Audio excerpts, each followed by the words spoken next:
So hello everyone. तो last class में हम लोग मॉडर्न इंडिया हिस्ट्री की स्टार्टिंग कर चुके थे।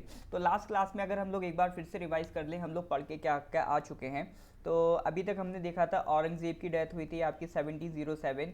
उसके बाद आपका जो मुगल एम्पायर है वो वीक हो जाएगा, और जब भी बड़ा एम्पायर वीक होता है तो हमने कहा था आपका रीजनल किंगडम डेवलप होंगे, प्लस आपका फॉरेन इन्वेजन बढ़ेगा, यानी बाहर से लोग आएंगे, इंडिया पे अटैक करेंगे या इंडिया पे रूल करने की कोशिश करेंगे।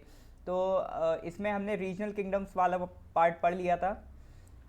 रीजनल किंगडम्स में हमने पढ़ा था आपका बंगाल, हैदराबाद, मैसूर, ये सारे किंगडम्स डेवलप हो रहे हैं। और इसके साथ ही साथ हमने ये भी डिस्कस ऑलरेडी, ये तो क्लास में ही कर चुके थे कि 1707 के बाद के जो मुग़ल राजा हैं वो वीक होंगे, वो ज़्यादा पावरफुल नहीं होंगे। तो हमने आपसे कहा था कि 1707 से 1857 ये टाइमलाइन का एक कंस्ट्रेंट हमने बनाया था कि अभी हम इसी की बीच की चीज़ें पढ़ेंगे। 1857 के बाद हिस्ट्री फिर यू टर्न लेगी, अलग तरीके से चलेगी। तो 1857 तक का टाइम पीरियड, उसमें क्या क्या इवेंट्स हो रहे हैं, अलग अलग पैरेलल इवेंट्स क्या क्या चल रहा है। इधर रीजनल किंगडम्स में भी कुछ डेवलपमेंट हो रहा है, इधर मुगल एम्पायर में भी कुछ हो रहा है, इधर आपका ब्रिटिशर्स आ रहे हैं, फ्रेंच आ रहे हैं, फॉरेनर्स आ रहे हैं, तो उनकी वजह से भी वो अपना कुछ अलग मूवमेंट कर रहे हैं। तो उन तीनों को पैरेलली हमें इन सब चीज़ों को पढ़ना था। तो उसमें से एक पार्ट तो था लेटर मुगल्स का कि 1707 में 1857 तक कौन कौन से मुगल रूलर्स आए, वो हमने देख लिए। उसके बाद रीजनल किंगडम्स की अगर हम बात करें तो कौन कौन से रीजनल किंगडम्स आए वो हमने देख लिए, ये आप मेरा पिछले लेक्चर में भी देख सकते हैं। फिर हमने एडवेंट ऑफ द यूरोपियंस भी डिस्कस करा था, वो फॉरेन इन्वेजन वाले पार्ट में आप उसे काउंट कर सकते हैं, यानी कि इंडिया में कौन कौन से यूरोपियंस आ रहे हैं। तो सबसे पहले हमने बात करी थी 1498 में कौन आएगा, पोर्टुगीज़ आएंगे। पोर्टुगीज़ में कौन आएगा, वास्को ड गामा आएगा सबसे पहले इंडिया में। तो पोर्टुगीज़ देखे थे, डच देखे थे, डेन्स देखे थे, फ्रेंच देखे थे, और हमने ब्रिटिशर्स देखे थे। तो इसमें आपका एक तो पोर्टुगीज़ थोड़ा इंपॉर्टेंट है, फिर फ्रेंच भी थे, फ्रेंच लेकिन ज़्यादा नहीं चल पाए। फिर फ्रेंच के बाद आपका जो अगला कह सकते हैं ब्रिटेन आया। तो ब्रिटेन ने फ्रेंच को हरा दिया था बैटल ऑफ वॉन्डिवॉश 1760, ठीक है। तो 1760 में ब्रिटेन ने वॉन्डिवॉश को, बैटल ऑफ वॉन्डिवॉश में फ्रेंच को हरा दिया था। तो यहाँ से फ्रेंच की पावर कट गई थी। जो भी ये बाहर से आ रहे हैं इन सब में सबसे पावरफुल कौन थे, आगे चल के ब्रिटेन और फ्रेंच थे। बट फ्रेंच को हरा देंगे ब्रिटेन वाले, तो अब अल्टीमेटली सारी पावर किसके पास आ गई, ब्रिटेन के पास आ गई। तो 1760 बैटल ऑफ वॉन्डिवॉश, फ्रेंच को वॉश कर दिया उन्होंने। अब 1760 के टाइम और भी कुछ इंपॉर्टेंट डेवलपमेंट्स हुई थी। इंडिया के रूलर्स के साथ भी उन्होंने लड़ाई लड़ी थी, जैसे हमने कहा था 1757 बहुत इंपॉर्टेंट बैटल है, बैटल ऑफ प्लासी। यहाँ से कह सकते हैं कि ब्रिटेन के रूल की स्टार्टिंग होती है। फिर 1764 हमने कहा था, 1764 बैटल ऑफ बक्सर। इस बैटल ऑफ बक्सर में भी एक साइड तो इंडियन रूलर्स थे, अवध का नवाब था, मीर कासिम फ्रॉम बंगाल था, और आपका Shah Alam to from Mughal empire, ये तीन राजा थे, और एक साइड ब्रिटिशर्स थे। तो ब्रिटिशर्स ने इनको भी हरा दिया था। तो बैटल ऑफ बक्सर में ये और क्लियर हो गया था कि ब्रिटिशर्स कितना पावरफुल हो चुके। अब ब्रिटिशर्स की तरफ से ये थे कौन, ये थे ईस्ट इंडिया कंपनी वाले, ठीक है। ये थे कौन, ये थे ईस्ट इंडिया कंपनी। ये कंपनी है, सोचिए आप, ये ऐसा नहीं कि ब्रिटेन की गवर्नमेंट के फौजी हैं, सोल्जर्स हैं, नहीं, ये सोल्जर्स नहीं है, ये कंपनी है। इस कंपनी ने पूरी इंडिया में हाहाकार मचा के रख दिया। तो अब ये कंपनी जिस कंट्री की से बिलोंग करती है, उस कंट्री में इसके बारे में चर्चा तो होना बनता है। यानी ब्रिटेन ने सोचा हमारे यहाँ की एक प्राइवेट कंपनी इतना डेवलपमेंट कर रही है, इतना ताबड़तोड़ तबाही मचा रखी है इंडिया में, बिल्कुल सारे एम्पायर्स को वीक कर दिया है, एक एक करके सारे एम्पायर्स को ये लोग कैप्चर करते जा रहे हैं। तो ये लोग काफ़ी पावरफुल हो रहे हैं। तो उन्हें ये लगा कि अगर ये इतना पावरफुल हो रहे हैं तो इनकी पावर को हम यूटिलाइज करते हैं। और दूसरी चीज़, अगर ये इतना ही पावरफुल ऐसे धीरे धीरे होते रहे कि पूरी एक कंट्री को ये लोग कंट्रोल में लिए ले रहे हैं, तो कल ये ब्रिटेन में भी यही काम कर सकते हैं और ज़्यादा पावर हो जाएंगे। तो यानी ब्रिटेन की गवर्नमेंट को लग गया कि इनको कंट्रोल करना ज़रूरी है, इन्हें रेगुलेट करना ज़रूरी है। तो 1760s के बाद इनकी जब पावर बढ़ती चली गई तो ब्रिटेन को लगा अब इनको रेगुलेट करना बहुत ज़रूरी हो गया। तो उसी के लिए धीरे धीरे कुछ लॉज बन के आने लगे, जैसे कि सबसे पहला जो लॉ था रेगुलेटिंग एक्ट ऑफ 1773। पहले हर 10 साल के एंड पे एक कानून आता था जो बताता था कि कंपनी को कैसे चलाया जाएगा। तो ये कुछ कानून हैं, कुछ एक्ट्स हैं, उनके बारे में कुछ इंपॉर्टेंट बातें हैं, वो हमें पढ़ के आगे बढ़ना है। तो सारे एक्ट एक साथ नहीं पढ़ेंगे, हम लोग धीरे धीरे पढ़ेंगे, क्योंकि उस टाइम कंट्री में भी क्या डेवलपमेंट चल रहा है उसको भी हमें देखना बहुत ज़रूरी है, वरना ये सिर्फ रटेंगे तो दिक्कत हो जाएगा। तो सबसे पहले हमने देखा ब्रिटेन की जो एक कंपनी ईस्ट इंडिया कंपनी बहुत पावरफुल हो रही है, तो उसे रेगुलेट करने के लिए एक कानून आता है जिसे कहते हैं रेगुलेटिंग एक्ट ऑफ 1773। तो इस कानून में लिखा क्या गया था? तो इस कानून में लिखा ये गया था कि जो, अगर आपको याद हो, 1757 में ये लोग बंगाल को कैप्चर कर लेंगे, ठीक है। सिराजुद्दौला को हरा के, मीर कासिम कौन था? मीर कासिम उनका सिराजुद्दौला का कमांडर था। तो मीर जाफ़र कमांडर था सिराजुद्दौला का, और वो धोखा देगा सिराजुद्दौला को। तो उसके बाद 1757 में एक बैटल होता है, बैटल ऑफ प्लासी, उसमें सिराजुद्दौला को हरा के ब्रिटेन क्या करेगा? अपनी पावर जमा लेगा। लेकिन वो डायरेक्ट रूल नहीं करेगा, वो पहले क्या करेगा? वो पहले मीर जाफ़र को बैठाएगा एज ए पपेट, ताकि मीर जाफ़र उसके हिसाब से चले। बट आगे चल के वो देखेगा कि मीर जाफ़र भी ब्रिटेन के अगेंस्ट रिवोल्ट करेगा, तो मीर जाफ़र को हटा के वो किसे बनाएंगे? मीर कासिम। यानी सिराजुद्दौला को हटाया, किसको बैठाया? मीर जाफ़र। फिर मीर जाफ़र को हटाया, किसको बैठाया? मीर कासिम। फिर मीर कासिम भी ब्रिटेन के अगेंस्ट रिवोल्ट करेगा, तो वो मीर कासिम को हटा के फिर वापस से बैठा देंगे मीर जाफ़र को। तब तक मीर जाफ़र थोड़ा ब्रिटेन से माफ़ी आपी मांग लेता, कह देता कि बढ़िया चल रहा था पहले, तो वो मीर कासिम को हटा के फिर मीर जाफ़र को बैठा देंगे। और यही मीर कासिम है जो फिर उनके साथ मिलेगा, मुगल्स और अवध के साथ मिलके 1764 में बैटल ऑफ प्लासी करेगा, ठीक है, सॉरी बैटल ऑफ बक्सर। तो ब्रिटेन वाले परेशान हो जाते हैं, ब्रिटेन वाली वो ईस्ट इंडिया कंपनी कह रही है ये तो बड़ा दिमाग ख़राब कर रखा है, कभी ये रिवोल्ट कर देगा, कभी ये रिवोल्ट कर देगा, फिर इसको बैठाओ फिर रिवोल्ट कर देगा। तो उन्होंने कहा ऐसा है, बंगाल के नवाब का जो सिस्टम है ख़त्म करो, अब हम डायरेक्ट रूल करेंगे। तो डायरेक्ट रूल करने के लिए उन्होंने एक पोस्ट बनाई बंगाल में जिसे कहते थे गवर्नर ऑफ बंगाल। तो बंगाल में आपके बन गए थे गवर्नर ऑफ बंगाल। पहले गवर्नर ऑफ बंगाल आपके कौन थे? तो फर्स्ट गवर्नर का नाम याद रखिएगा, फर्स्ट गवर्नर था आपका रॉबर्ट क्लाइव। काफ़ी चालाक आदमी था, क्लाइवर बहुत चालाक आदमी था रॉबर्ट क्लाइव। पहला आपका जो गवर्नर था वो था रॉबर्ट क्लाइव, यही आपका सिराजुद्दौला को हराता है। तो जब 1773 का रेगुलेटिंग एक्ट आया तो उसने क्या बोला? उसने बोला जो बंगाल का गवर्नर है उसको बना दो गवर्नर जनरल ऑफ बंगाल। अब ऐसा नहीं सिर्फ नाम बदला, पावर्स भी बढ़ाई, ठीक है। तो सबसे पहला काम क्या करा? बंगाल का जो गवर्नर है उसे बना दिया गवर्नर जनरल ऑफ बंगाल, और उसके अंडर में एग्जीक्यूटिव काउंसिल बना दी, ठीक है। एग्जीक्यूटिव काउंसिल किस लिए बना दी? उसके असिस्टेंट्स के लिए, उसको हेल्प करने के लिए। इसमें कितने मेंबर्स थे? 4 मेंबर्स थे, ठीक है। तो पहला गवर्नर जनरल कौन बनेगा? Lord Warren Hastings. इसके साथ साथ it made the governors of Bombay and Madras presidency subordinate to the governor general of Bengal. यानी जिस तरह से बंगाल में गवर्नर हुआ करता था उसी तरह से बॉम्बे में भी गवर्नर था, मद्रास में भी गवर्नर था। तो जो 3 गवर्नर थे पहले, बंगाल का गवर्नर, बॉम्बे का गवर्नर, मद्रास का गवर्नर।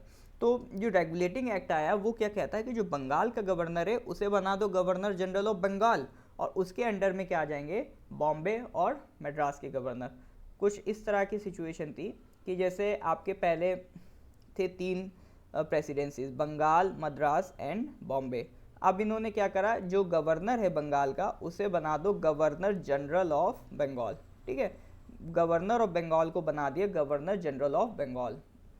उसके अंडर में आ जाएंगे आपके एक तो गवर्नर ऑफ मद्रास, ठीक है, गवर्नर ऑफ मद्रास आ जाएगा उसके अंडर में, और कौन आ जाएगा? और आ जाएगा गवर्नर ऑफ बॉम्बे। तो पहले 3 अलग अलग प्रेसिडेंसीज थी, अलग अलग गवर्नर थे, बट अब क्या कर दिया उन्होंने? अब कह दिया कि जो बंगाल वाला होगा वो सुपीरियर होगा, ठीक है। और इसको असिस्ट करने के लिए एक बन गई एग्जीक्यूटिव काउंसिल, ठीक है। इसको असिस्ट करने के लिए क्या बन गई? एक एग्जीक्यूटिव काउंसिल बन गई। और उस काउंसिल में कितने मेंबर्स थे? 4, E1, E2 और आपका इसी तरह से E3 और E4। तो फिर से इरेज हो गया, कोई नहीं, अब आप समझ सकते हैं, खुद ही बना सकते हैं कि गवर्नर जनरल था बंगाल का, ठीक है, उसके अंडर में कौन आ गया? मद्रास, और कौन आ गया? ये थोड़ा सा प्रॉब्लम कर रहा है, बंगाल था, बंगाल के अंडर में आ जाएगा आपका मद्रास, ठीक है, और कौन आ जाएगा? और आ जाएगा आपका बॉम्बे। तो ये थोड़ा सा याद रखेंगे।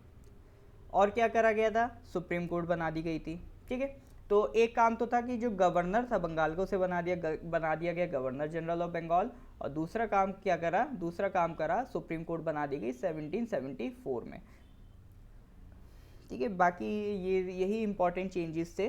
और जो कंपनी के जो सर्वेंट्स थे उनसे बोल दिया गया था कि किसी तरह का प्राइवेट काम ना करें, जो भी करें कंपनी के लिए करें, अपना खुद का कोई नया बिजनेस ना शुरू करें। तो इस तरह की बेसिक बातें बोल दी थी। बट मेन हमारे लिए क्या इंपॉर्टेंट है कि बंगाल के गवर्नर को बना दिया गया गवर्नर जनरल ऑफ बंगाल, और जो बॉम्बे और मद्रास के गवर्नर हैं उनको किसके अंडर में डाल दिया गया? गवर्नर जनरल ऑफ बंगाल के अंडर। तो पहला जो गवर्नर था वो तो रॉबर्ट क्लाइव था, बट जब ये पोस्ट बदल के हो गई गवर्नर जनरल ऑफ बंगाल इन 1773, तो अब पहले गवर्नर जनरल कौन बनेंगे? हमारे लॉर्ड बैरन हेस्टिंग्स। लॉर्ड बैरन हेस्टिंग्स क्या बनेंगे? पहले गवर्नर जनरल ऑफ बंगाल, ठीक है। ये पोस्ट याद रखेंगे, ऑफ बंगाल, बंगाल का कह रहे हैं, आगे अभी ये चेंज भी होगी, इसका फिर नाम बदलेगा। तो गवर्नर जनरल ऑफ बंगाल कौन बनेंगे? पहले लॉर्ड बैरन हेस्टिंग्स। फिर इसके बाद एक कोर्ट ऑफ डायरेक्टर्स भी बनाया था, ठीक है।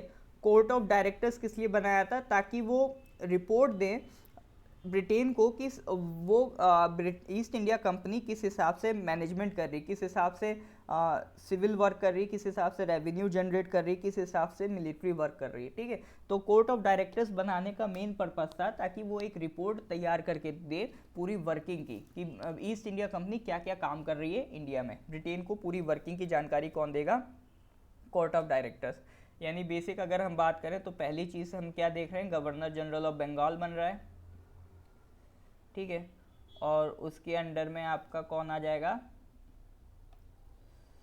उसके अंडर में आपका आ जाएगा मद्रास, और कौन आ गया? बॉम्बे। दूसरा पॉइंट हमने दे गया सुप्रीम कोर्ट, ठीक है। और गवर्नर जनरल ऑफ बंगाल के अंडर में एक एग्जीक्यूटिव काउंसिल बनी थी जिसमें 4 मेंबर्स बनाए गए, E1, E2, E3, E4। ये 2 पॉइंट्स नोट करेंगे। फिर इसके अलावा एक हमने देखा कोर्ट ऑफ डायरेक्टर्स, ठीक है, कोर्ट ऑफ डायरेक्टर्स। तो 3 बातें याद रखेंगे जो हमें देखने को मिलती हैं इन रेगुलेटिंग एक्ट ऑफ 1773। अब इसके बाद अगला कौन सा है? Pitt's India act of 1784। देखिए 1773, फिर उसके बाद उस ब्रिटेन के प्राइम मिनिस्टर थे पिट्स। पिट्स ने एक बात तो सिंपली कह दी कि ईस्ट इंडिया कंपनी सिर्फ कॉमर्स नहीं कर रही है, सिर्फ ट्रेड नहीं कर रही है, अपना पॉलिटिकल फंक्शन भी कर रही है। तो 1784 आते आते 11 ईयर्स हो चुके थे और हर 10 साल में एक इम्प्रूवमेंट आ जाता था। तो 1784 अब टाइम आ गया था कि इम्प्रूवमेंट करा जाए, और अभी इन्होंने देख लिया 10 साल में और पावरफुल हो गए। और ऐसा नहीं है कि ये सिर्फ आपका कंपनी सिर्फ ट्रेड कर रही है, पॉलिटिक्स भी कर रही है। तो उन्होंने ये कहा, उन्होंने ऐसा नहीं कहा कि तुम पॉलिटिक्स बंद कर दो, उन्होंने कहा देखो तुम्हारा ट्रेड वाला काम अलग है, पॉलिटिक्स वाला अलग है। तो उन्होंने और प्रमोट करने के लिए क्या कहा कि देखो तुम ट्रेड और पॉलिटिक्स में कंफ्यूज ना हो जाओ, इसलिए 2 अलग अलग बॉडीज़ बनाओ। क्या बनाओ? 2 अलग अलग बॉडीज़। तो एक तो रहेगी आपकी कोर्ट ऑफ डायरेक्टर्स और एक रहेगी बोर्ड ऑफ कंट्रोल, ठीक है। कौन कौन सी बॉडीज़? एक रहेगी कोर्ट ऑफ डायरेक्टर्स और दूसरी कौन सी रहेगी? बोर्ड ऑफ कंट्रोल, ठीक है। कोर्ट ऑफ डायरेक्टर्स हमने देखा पहले ही बन गया था, अब एक और नई बॉडी बना दी गई थी, board of control. Court of directors का वही काम था, ट्रेड से रिलेटेड जो भी काम है वो कौन देखेगा? Court of directors. और पॉलिटिकल अफेयर्स जो हैं वो कौन देखेगा? Board of control. तो पिट्स इंडिया एक्ट में बस एक ही चीज़ याद रखेंगे कि पिट्स इंडिया एक्ट ने ईस्ट इंडिया कंपनी के 2 पार्ट में डिवीज़न कर दिए थे। उसने कहा था एक तो होंगे आपके कोर्ट ऑफ डायरेक्टर्स और एक होंगे आपके बोर्ड ऑफ कंट्रोल। तो कोर्ट ऑफ डायरेक्टर्स का काम रहेगा जितने भी ट्रेड से रिलेटेड काम है वो निपटाएं, और बोर्ड ऑफ कंट्रोल का काम क्या रहेगा, बोर्ड ऑफ कंट्रोल का काम रहेगा जितने भी पॉलिटिकल फंक्शंस हैं वो कौन निपटाएगा, बोर्ड ऑफ कंट्रोल। तो ये था आपका पिट्स इंडिया एक्ट ऑफ 1784। फिर इसके बाद एक आता है चार्टर एक्ट ऑफ 1793। 1793 कोई बहुत खास नहीं है, इसमें एक तरीके से आप इतना मान के चल सकते हैं 1793 में क्या करा गया था जो आपका गवर्नर जनरल की पावर है उसे और ज़्यादा बढ़ा दिया गया था। It extended the overriding power given to Lord Cornwallis over his council to all future governor generals and governors of presidencies. यानी इन्होंने क्या करा, इन्होंने बोल दिया था कि जो एग्जीक्यूटिव काउंसिल है उसकी एडवाइस मैंडेटरी नहीं होगी गवर्नर जनरल के लिए। ठीक है, गवर्नर जनरल जो एग्जीक्यूटिव काउंसिल में 4 मेंबर्स हैं तो उनकी एडवाइस गवर्नर जनरल के लिए मैंडेटरी नहीं होगी। अगर वो चाहे तो एक्सेप्ट कर सकता है, चाहे तो उन्हें नहीं भी मान सकता है। तो ये बात 1793 में बोल दी गई थी, और उसके साथ साथ गवर्नर जनरल को और ज़्यादा पावर दी गई थी over the subordinate presidencies of Bombay and Madras. तो कोई बहुत बड़ा चेंज नहीं मिल रहा है। हाँ, ये वाला चेंज ज़्यादा पूछता है कि जो ट्रेड कर रहे हैं उसको 20 ईयर्स और बढ़ा दिया, ट्रेड मोनोपोली को बढ़ा दिया। मोनोपोली का मतलब होता है ऐसी मार्केट जहाँ पर बेचने वाला सेलर सिंगल सेलर हो, मेनी बायर हो, बेचने वाला सिर्फ एक आदमी हो, या फिर कह सकते हैं ट्रेड करने वाला एक ही आदमी हो, तो वो क्या कहलाती है, मोनोपोली। तो यहाँ पर अभी क्या हो रहा है, जैसे ब्रिटेन में जब ईस्ट इंडिया कंपनी चली थी, उनसे कह के ब्रिटेन से कि हम इंडिया में जा रहे हैं ट्रेड करेंगे, तो ब्रिटेन की गवर्नमेंट ने ईस्ट इंडिया कंपनी को मोनोपोली दे दी। उसने कहा कि ठीक है तुम जाओ, तुम्हारे पास ही पूरी पावर है, ब्रिटेन की और कोई कंपनी इंडिया ट्रेड करने नहीं आएगी, क्योंकि और कोई कंपनी आती तो ब्रिटेन ईस्ट इंडिया कंपनी के लिए वो कह सकते हैं कंपटीशन बढ़ता, तो ईस्ट इंडिया कंपनी उतना प्रॉफिट नहीं कमा पाती। तो ब्रिटेन ने क्या कहा ईस्ट इंडिया कंपनी से कि ठीक है तुम जाओ, हम तुम्हें गारंटी देते हैं कि ब्रिटेन की तरफ से और कोई दूसरी कंपनी नहीं आएगी तुम्हें परेशान करने, तुम आराम से, तुम्हारी पूरी मोनोपोली रहेगी, वहाँ मार्केट चलाओ। तो इसी मोनोपोली को अगले 20 साल के लिए फिर से एक्सटेंड कर देगा आपका ये चार्टर एक्ट 1793। और इस तरह की छोटी छोटी बातें बोल दी गई थी कि जो बोर्ड ऑफ कंट्रोल और जो पूरा स्टाफ है उसको जो भी सैलरी दे ईस्ट इंडिया कंपनी, वो जो इंडिया से कमा रहे हैं उसी में से पैसा दें। ऐसा नहीं कि जो उनका ब्रिटेन में बिजनेस चल रहा है वहाँ से पैसा दें, तो जो भी इंडिया से कमा रहे हैं, क्योंकि अब वो टेरिटरी कंट्रोल कर रहे हैं, बंगाल का एरिया कंट्रोल कर रहे हैं, तो अगर आप एरिया कंट्रोल कर रहे हैं तो वहाँ के लोगों से आप क्या कलेक्ट करते हैं, टैक्स कलेक्ट करते हैं, तो उसी टैक्स से पैसा दें। ऐसा नहीं कि वो जो प्रॉफिट कमा रहे हैं उस प्रॉफिट में से पैसा दें, जबकि जो टैक्स कलेक्ट कर रहे हैं उसी में से पैसा दें ताकि कंपनी का प्रॉफिट बढ़े। तो ये कहा था आपका चार्टर एक्ट ऑफ 1793। फिर एक आया था आपका चार्टर एक्ट ऑफ 1813। 1813 क्या बोलता है कि जो आपको अगर याद हो, ये देखिए 1793 1784 क्या 1793 20 ईयर्स के लिए मोनोपोली बढ़ा दी गई, लेकिन 20 ईयर्स 1813 में कंप्लीट होते हैं और इसके बाद इनकी मोनोपोली ख़त्म कर दी। यानी जो ट्रेड मोनोपोली थी ईस्ट इंडिया कंपनी की, अब वो एंड हो चुकी है। यानी अब ब्रिटेन की और दूसरी कंपनी आए, कोई भी पर्सन आए, वो इंडिया के साथ ट्रेड करेगा, ब्रिटेन उसे अलाउ करेगा। बस कुछ चीज़ें थी जहाँ पर ईस्ट इंडिया कंपनी अभी भी मोनोपोली रखे था।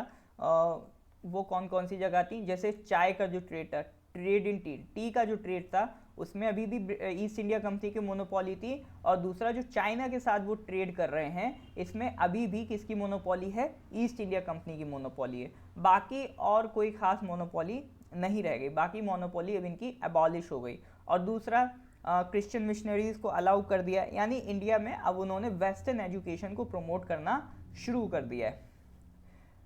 हालांकि ब्रिटेन हमेशा से इस चीज़ में हमेशा पीछे रहा था, पोर्टुगीज़ ज़्यादा प्रमोट करते थे, ब्रिटेन जहाँ भी कॉलोनाइज करता था वेस्टर्न एजुकेशन को जल्दी प्रमोट नहीं करता था। बट वो अब देख रहे हैं कि वो अब मजबूत हो गए, तो अब टाइम आ गया कि हम अपना वेस्टर्न एजुकेशन भी यहाँ प्रमोट करें। तो 1833 में आ जाते हैं। 1833 में आने के बाद इन्होंने क्या करा, एक बड़ा चेंज आ रहा है 1833 में। आपको बड़ा चेंज ये दिखेगा कि जो गवर्नर जनरल ऑफ बंगाल है उसको क्या बना दिया गया, गवर्नर जनरल ऑफ इंडिया। ठीक है, 1813 के बाद अब हम कौन सी बात कर रहे हैं, चार्टर एक्ट ऑफ 1833। तो जो गवर्नर जनरल ऑफ बंगाल है उसे बना दिया गया गवर्नर जनरल ऑफ इंडिया, यानी अब वो कह रहे हैं हम सिर्फ बंगाल के मालिक नहीं है, पूरी इंडिया के मालिक है।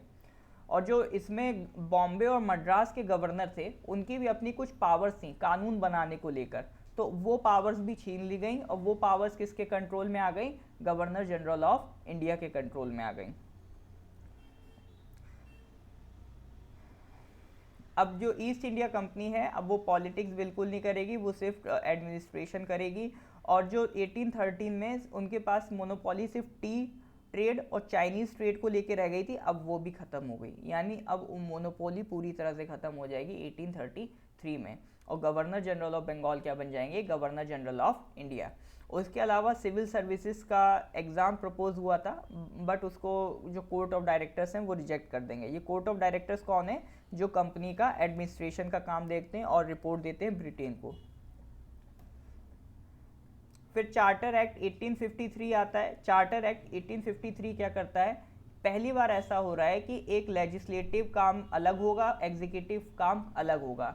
यानी कि अब जो गवर्नर जनरल ऑफ इंडिया है, पहले उसकी सिर्फ एक काउंसिल होती थी, एग्जीक्यूटिव काउंसिल, वही सारे कानून बना रही है, ठीक है, एग्जीक्यूटिव काउंसिल ही कानून बनाती थी। बट अब क्या कर दिया गया, एग्जीक्यूटिव काउंसिल का काम अलग कर दिया गया और आपका लेजिस्लेटिव काउंसिल का काम अलग कर दिया गया, यानी एक नई काउंसिल बना दी जाएगी इसी के अंडर, लेजिस्लेटिव काउंसिल।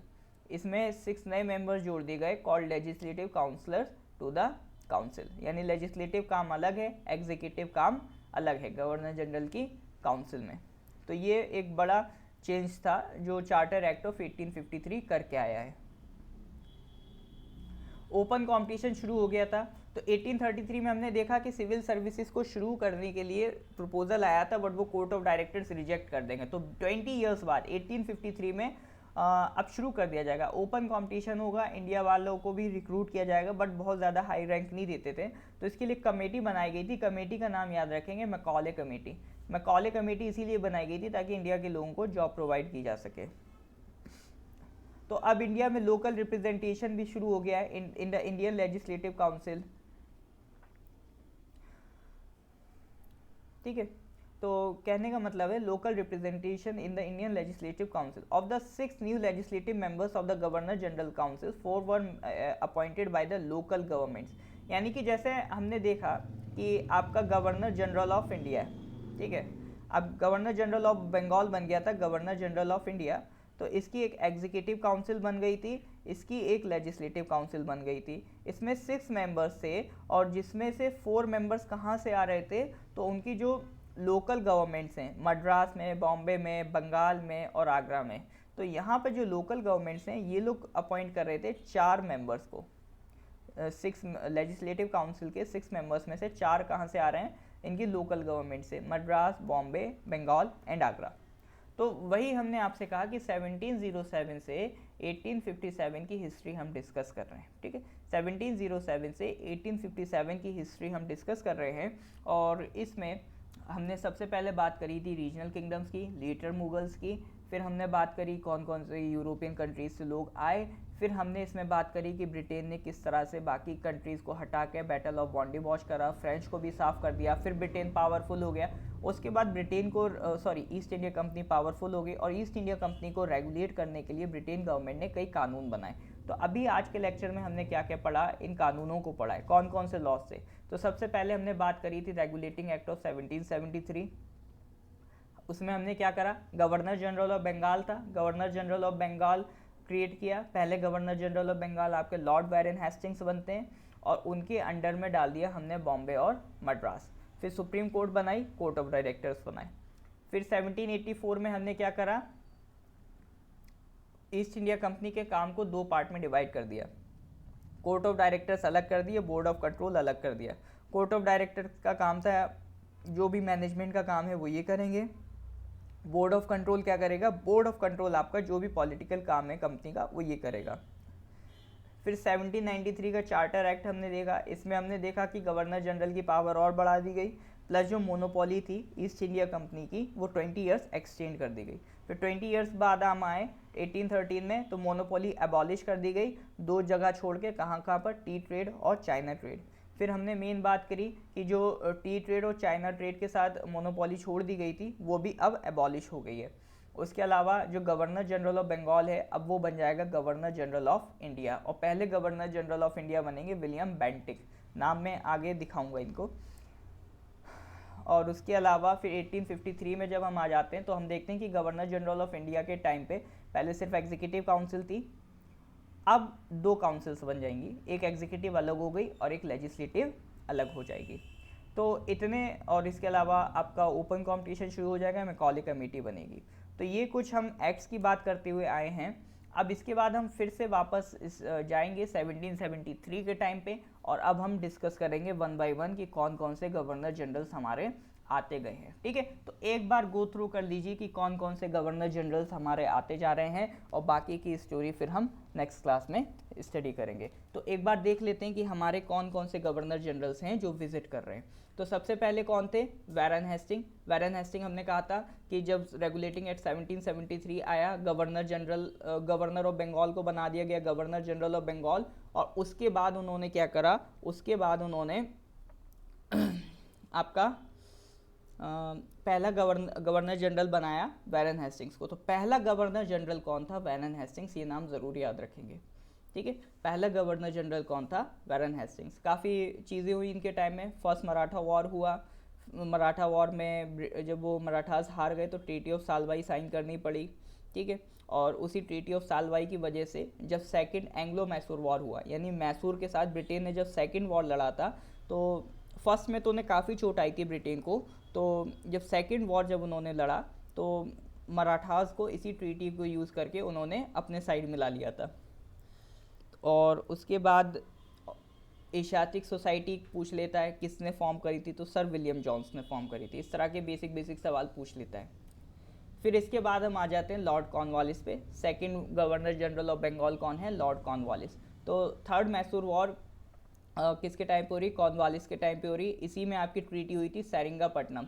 तो ये थर्ड मैसूर वॉर में आपका टीपू सुल्तान एक्टिव था, क्योंकि सेकंड मैसूर वॉर के टाइम में ही उसके जो फादर थे हैदर अली, उनकी डेथ हो जाती है, और थर्ड मैसूर वॉर में आपका टीपू सुल्तान एक्टिव था। टीपू सुल्तान को इसमें काफ़ी बैकलैश मिलता है, काफ़ी उसको अपनी टेरिटरी गंवानी पड़ती है, और ultimately treaty of Seringapatam sign करनी पड़ती है। तो ये सब किसके टाइम पे हो रहा है? लॉर्ड कॉर्नवालिस के टाइम पे हो रहा है। और इसी के टाइम पे आपका इंडिया में सिविल रिफॉर्म्स आ रहे हैं, इसीलिए इसको father of civil services in India कहा जाता है। ठीक है, तो इंपॉर्टेंट गवर्नर जनरल्स के बारे में थोड़ा सा चीज़ें याद रखिए। जैसे एक तो first governor general of Bengal याद रखिए, वैरन हेस्टिंग्स। कॉर्नवालिस को याद रखिए, क्यों? क्योंकि इसे father of civil services in India कहा जाता है। Father of civil services in India इसलिए कहा जाता है क्योंकि काफ़ी इसने रिफॉर्म्स लाए थे सिविल एडमिनिस्ट्रेशन को लेके इंडिया में। जैसे जुडिशियल रिफॉर्म्स लाया था, रेवेन्यू एडमिनिस्ट्रेशन अलग कर दिया था जुडिशियल एडमिनिस्ट्रेशन से, और काफ़ी एक पूरा सिस्टम डेवलप किया था एडमिनिस्ट्रेशन का। जैसे आपका थाना जो आज हम देखते हैं पुलिस थाना, तो ये पुलिस थाना किसने डेवलप करवाए थे? लॉर्ड कॉर्नवालिस के टाइम पे। और उसको हेड कौन करता था? एक दरोगा। और दरोगा जैसे आज के टाइम में सब इंस्पेक्टर, तो सब इंस्पेक्टर वो दरोगा ही होते थे। तो ये सब किसके टाइम में रिफॉर्म डेवलप हो रहा है? ये सब डेवलप हो रहा है कॉर्नवालिस के टाइम में। फिर इसके बाद जॉन शोर, कोई इम्पोर्टेंट इवेंट नहीं है इसके टाइम पे, इसको आप स्किप कर सकते हैं। बस ये था कि जो 1793 वाला चार्टर एक्ट था, वो 1793 वाला चार्टर एक्ट किसके टाइम पे इम्प्लीमेंट हो रहा है? सर जॉन शोर के टाइम पे।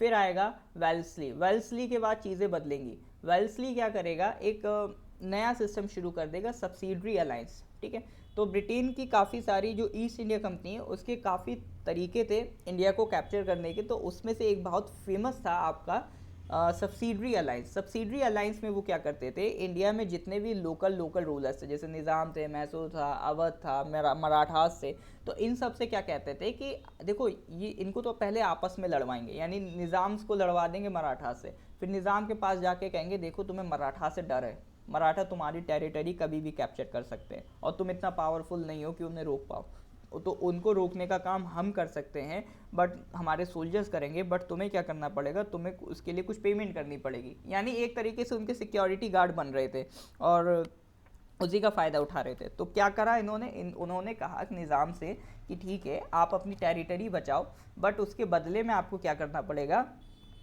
आपको आपके जितने भी एक्सटर्नल रिलेशंस हैं वो हमारे कंट्रोल में देने पड़ेंगे, यानी आप बाहर किसी से भी बात करोगे तो हमें परमिशन लेके ही बात करोगे। प्लस आपके कोर्ट में हमारी फौजी रहेंगे और उनका पेमेंट भी आप करोगे। तो काफ़ी एक हैवी बर्डन था जो उन्होंने लोकल वहाँ की जो कह सकते हैं टेरिटरीज थी उन पे डाल दिया। तो ये निज़ाम ऑफ हैदराबाद से ही सबसे पहले सब्सिडरी अलाइंस साइन कराएगा।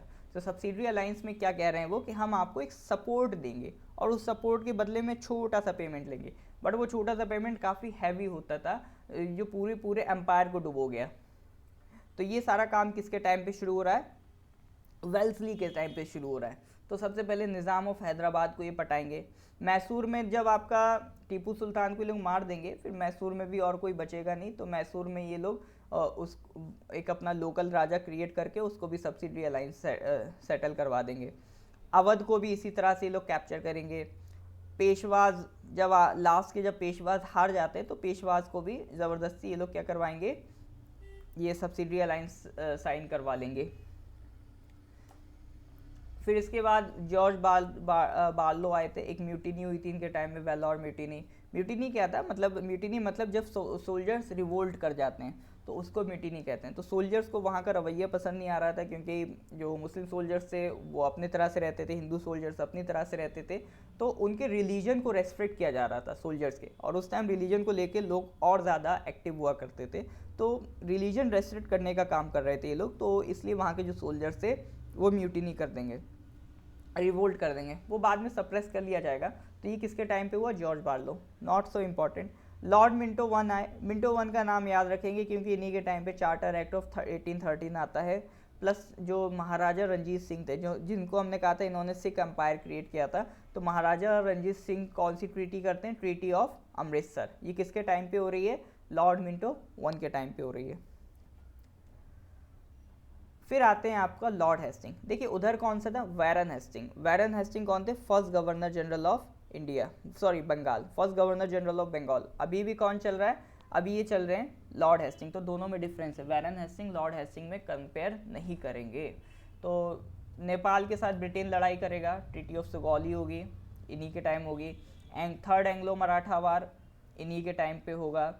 और आपका एक पिंडारी वॉर हुआ था। पिंडारी कहते हैं मतलब एक लोकल ट्राइब टाइप की थी जो मराठास का सपोर्ट करते थे। बट जब मराठास वीक पड़ गए तो ये पिंडारी भी इधर उधर भटकने लगे, तो कहीं भी ये लूटपाट मचाने लगते थे। तो पिंडारीज को भी कंट्रोल करने के लिए ब्रिटेन ने उनको बहुत पीटा, तो उसी को पिंडारी वॉर कहते हैं।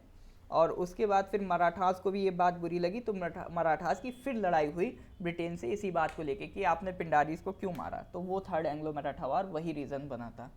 और रियोतवारी सिस्टम डेवलप हो गया। रियोतवारी सिस्टम क्या है? ये एक रेवेन्यू कलेक्ट करने का सिस्टम है। जैसे कि रियोतवारी सिस्टम में वो क्या करेंगे, एक रियोत बना देंगे। रियोत का मतलब होता है विलेज, ठीक है, रियोत का मतलब होता है विलेज बना देंगे। और डायरेक्ट उन विलेज से वो क्या लेंगे? टैक्स लेंगे। जैसे पहले क्या होता था, ज़मींदार होते थे, तो ज़मींदार जैसे ब्रिटेन क्या करता था कि एक ज़मींदार बैठा देता था हर जगह पे, और वो ज़मींदार गांव के लोगों से टैक्स कलेक्ट करता था और किसको देता था? ब्रिटेन को। बट रियोतवारी सिस्टम में ब्रिटेन क्या करेगा? डायरेक्ट गांव के लोगों से टैक्स खुद वसूल करेगा। तो ये था आपका रियोतवारी सिस्टम। रियोत मतलब विलेजेस। फिर एक आपके एमहर्स्ट आएंगे, नॉट इम्पॉर्टेंट। बर्मीज वार जो म्यांमार है आज का, इन्हीं के टाइम पे हुआ था। फिर हमने देखा 1833 का टाइम आता है। 1833 में ये डिसाइड हो जाता है कि गवर्नर जनरल ऑफ बंगाल जो हैं वो बन जाएंगे अब गवर्नर जनरल ऑफ इंडिया। तो उस टाइम गवर्नर जनरल आपके विलियम बेंटिक थे। फिर 1833 में जैसे ही ये एक्ट आता है, चार्टर एक्ट ऑफ 1833, वो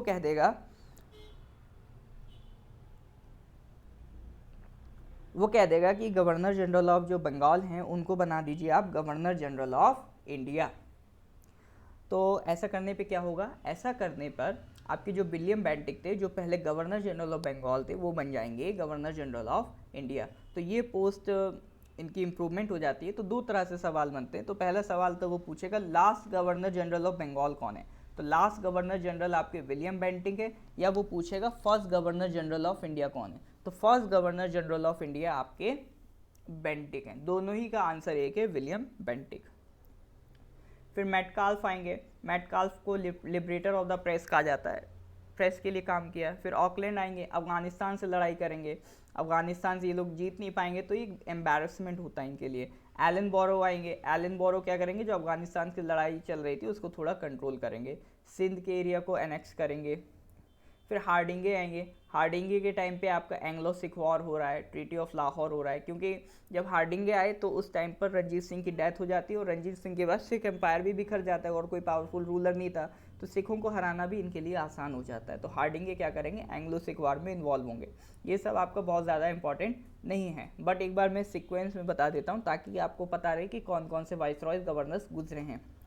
फिर आते हैं आपके डलहौसी, ये आदमी सारा खेल खराब करेगा और बिल्कुल लोगों को त्रस्त कर देगा। अब लोग कहेंगे अब तो कुछ भी हो जाए, हमें ब्रिटेन को साफ करना है। तो डलहौसी क्या करेगा, एक डॉक्ट्रिन ऑफ लैप्स साइन करेगा।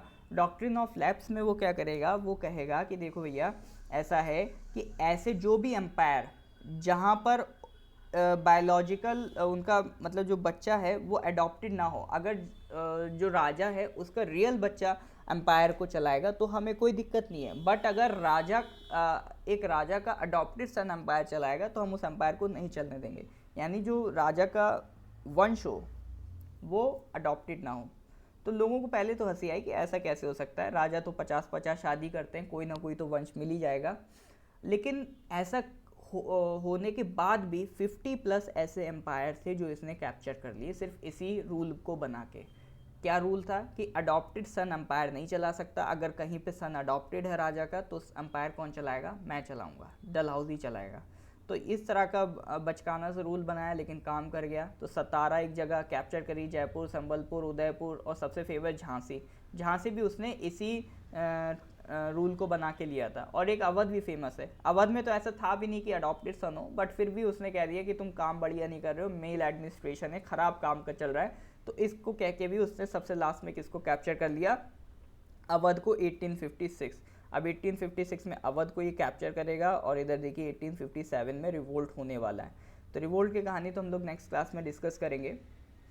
और कुछ कानून लाया जैसे कि विडो रीमैरिज एक्ट लाया, ये इसके पीछे ईश्वर चंद्र विद्यासागर का बहुत बड़ा रोल है। ये एक बहुत मतलब फेमस पर्सनालिटी हैं बंगाल के, इन्होंने सोशल रिफॉर्म में बहुत काम किया, लाइक राजा राम मोहन राय, ईश्वर चंद्र विद्यासागर, इन लोगों ने सोशल रिफॉर्म में बहुत काम किया। तो इसलिए जो विडो रीमैरिज एक्ट है वो भी यही लेके आएंगे। और एक जो इम्पॉर्टेंट काम है जो डलहौसी का बहुत ज़्यादा फेमस है वो है आपका पोस्टल रिफॉर्म्स। इसने आपका टेलीग्राम स्टार्ट कराया, ठीक है, टेलीग्राफ लाइन इसने पढ़वाई कलकत्ता और आगरा के बीच में, और पोस्टल रिफॉर्म्स करवाई, यानी अब एक जगह से दूसरी जगह कोई लेटर वगैरह भेजना है या कोई मैसेज भेजना है तो बहुत आसान हो जाएगा। और इसका यही टेलीग्राफ वाला जो काम है ना, यही इसको रिवोल्ट को रोकने में हेल्प करेगा। तो ये काम इसका इन लोगों के लिए काम आ गया, क्योंकि जब रिवोल्ट होगा तो ये लोग बहुत आसानी से पूरे इंडिया में ये मैसेज भेज पाएंगे कि हाँ देखो इंडिया में रिवोल्ट हो चुका है, सब एक्टिव हो जाओ। तो ये टेलीग्राफ लाइन ही हेल्प करेगी।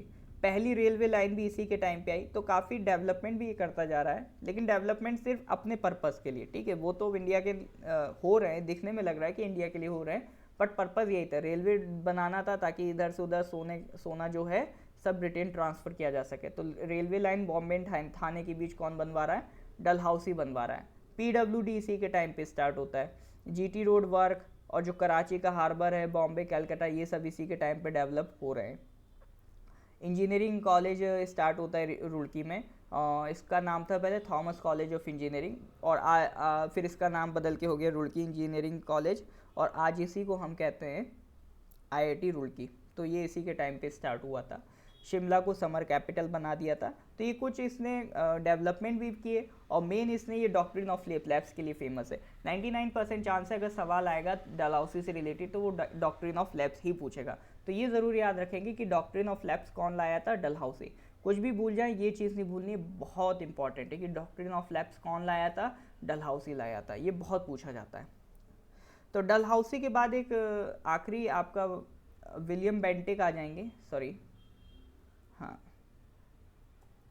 डलहौसी के बाद आपका कैनिंग आ जाएंगे, ठीक है। तो कैनिंग की कहानी हम नेक्स्ट क्लास में डिस्कस करेंगे, क्योंकि 1856 के बाद डलहौसी के बाद कैनिंग आ जाएंगे और कैनिंग के टाइम में ही हमें रिवोल्ट देखने को मिलेगा। तो ये जो 1857 की रिवोल्ट की स्टोरी है उसे हम लोग नेक्स्ट क्लास में देखेंगे। आज हम लोगों ने क्या क्या पढ़ा? आज हम लोगों ने वही 1707 से लेकर 1857 तक की बात करी, ठीक है। कल प्रॉपरली 1857 की बात होगी और 1857 के आगे की बात होगी। आज हमने कितना पढ़ लिया अभी तक 1707 से 1857 में? तो सबसे पहले हमने लेटर मुगल्स देखे थे, लेटर मुगल्स के बाद रीजनल किंगडम्स देखे थे, फिर रीजनल किंगडम्स के बाद हमने एडवेंट ऑफ द यूरोपियंस, कौन कौन से यूरोपियंस आ रहे हैं वो देखा, फिर उसके बाद में हमने उनके ब्रिटिश लॉज देखे कि कौन कौन से रेगुलेटिंग एक्ट्स वगैरह आ रहे हैं, आज हमने वो देखे। फिर हमने देखा कि कौन कौन से आपके कहाँ चला गया, हाँ, फिर हमने देखा आपके कौन कौन से गवर्नर जनरल आ रहे हैं, गवर्नर जनरल ऑफ बंगाल देखे, फिर हमने गवर्नर जनरल ऑफ इंडिया देखे, ठीक है। अब तीन चीज़ें बिल्कुल नहीं भूलनी। फर्स्ट गवर्नर ऑफ बंगाल, ठीक है, गवर्नर ऑफ बंगाल अगर वो पूछे तो किसका नाम लिखेंगे? तो नाम लिखेंगे रॉबर्ट क्लाइव का, क्लाइव याद रख सकते हैं, रॉबर्ट क्लाइव। और अगर वो पूछे governor general of Bengal, governor general of Bengal कौन है? तो पहले गवर्नर जनरल ऑफ बंगाल आपके वैरन हेस्टिंग्स हैं। और अगर वो पूछे last governor general of Bengal तो वो हैं विलियम बेंटिक। और first governor general of India William Bentinck. तो ये नाम आप अलग से लिख लेंगे क्योंकि ये डायरेक्ट सवालों में आ जाते हैं, कन्फ्यूज़न ना हो तो इसको अलग से लिख के अलग से याद करेंगे, ठीक है। तो आज के लेक्चर में इतना ही, बाकी की कहानी अगले लेक्चर में। तो वही मैं कह रहा हूँ, आपको प्रोसीजर यही फॉलो करना है, कॉपी लेना है, कॉपी में साथ साथ नोट्स बनाते चलना है, जो भी डाउट हो उसको नोट करिए, मेरे से अलग से पूछिए, ठीक है। अगर आप कंसिस्टेंट रहेंगे तभी आप सिलेक्शन गारंटी ले सकते हैं, क्योंकि कंपटीशन काफ़ी ज़्यादा है, तो उसके लिए एफर्ट आपको अपने एक्स्ट्रा ऑर्डिनरी रखने पड़ेंगे। तो चलिए आज के लेक्चर में इतना ही, थैंक यू।